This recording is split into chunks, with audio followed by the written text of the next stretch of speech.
پشتی کو باجێرê Şingalê rizgar bûyî ji destê çekdarên Daişê, xelkê qeza Şingalê û dewrûberên wê yên ku ji tirsa çekdarên Daişê aware bûyn, di niha da carek din vedgerine vel ser cihên xwe, cihek ku avahî û hemî xizmetguzarî lê wêran bûyî. Bi vê mebestê jî li jineyeka bilind ji îdareya parêzgeha Duhokê û qeza Şingalê hatiye pêkînan bû gihandina xizmetguzariyên destpêkî û avedankirinê li wê deverê.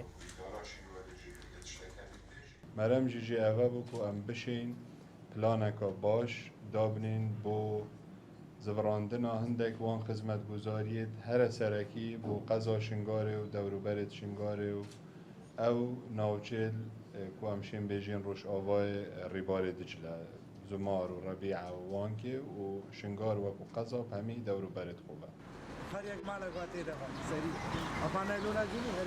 هرچند قزا Şingalê ji rûyê îdarî ve ser bi parêzgeha neynêwa ve ye, lê amadekariyên avedankirina wê ji layê Lijneya Bilîndiyat navbera îdareya parêzgeha Duhokê û qeza Şingalê dihêne kirin.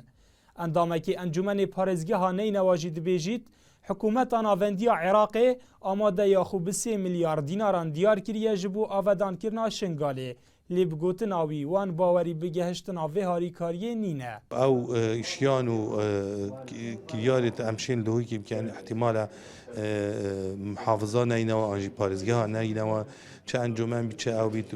او شيان نين او بيديفياجي نشن دابين كان لو ما حتى فيغافيجي ما خلص شنگاري كريا خدان بري كاريسا شنگاري و فيغافيجي امين هو سر بودجه 2015 جيت جرين 372 مليار فقط يعني بس موافقه سر 3 مليار هاتيه كرين او جي هيش صرف نكرينه اي باشا هكا برا نبي امشي خدمت گزاريه پیدا اجبر هندي بگوتنا برپرس و کاربدستین قزا Şingalê ji bo avedankirina qeza Şingalê ew pêtivî bi 11 milyar dînarên Iraqî ne. Lê taniha jî gazinde û daxwaziya wan ya serekî gihandin û dabînkirina xizmetguzariyên serekiyên jiyanê el wî bajêrî.